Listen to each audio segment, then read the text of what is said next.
The Eternal Night of Garifata. Garifata was a peculiar man, not only because of his large tooth and distinctive appearance, but also because of his courage that defied the consuming fear he felt. He lived alone in a cabin deep in the forests of Finland, an isolated place where the darkness of the night was absolute and impenetrable. On a particularly cold and moonless night, Garifata was sitting in his armchair, reading a book by the flickering light of a lantern. The silence was almost palpable, broken only by the occasional crackle of the wood in the fireplace. Suddenly, the sound of breaking glass in the kitchen made him jump out of his chair. He grabbed his lantern, his heart racing, and went to investigate. Entering the kitchen, he saw shards of glass scattered across the floor. Before he could process the scene, he heard a chair dragging itself in the living room. As he turned to check, the doors began slamming violently. Indistinct whispers seemed to emanate from the walls, and shadows started to dance in the flickering light. Garifata knew something supernatural was happening. Determined to face whatever it was, he walked through the house, each step echoing in his ears.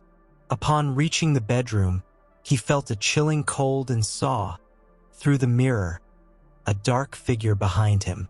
He quickly turned around, but there was nothing. Fear began to overpower his courage. The sensation of being watched intensified, and the voices became clearer, calling his name. Terrified, Garifata decided to flee. He grabbed his coat, the lantern, and ran into the forest. The tall, dense trees seemed to enclose him in a dark and oppressive maze. The supernatural sounds followed him, intensifying his dread. He ran aimlessly, trying to escape the entities pursuing him. Hours passed as he wandered through the forest, always feeling the presence of the entities around him. Time seemed distorted, and Garifata lost track of the hours. Exhaustion and despair took hold, but he kept running, his survival instinct driving him forward. Eventually, Garifata collapsed from exhaustion. When he awoke, the daylight was weak and diffuse, but he was still surrounded by the darkness of the forest. He tried to orient himself, but everything seemed different. The supernatural sounds had ceased, but a feeling of strangeness persisted. He walked aimlessly until he found a village. The villagers looked at him in astonishment. He had been missing for years, but to Garifata, it seemed that only one night had passed. His clothes were torn, his face bearded and aged. The entities that had pursued him in the forest had left him in a state of confusion and terror.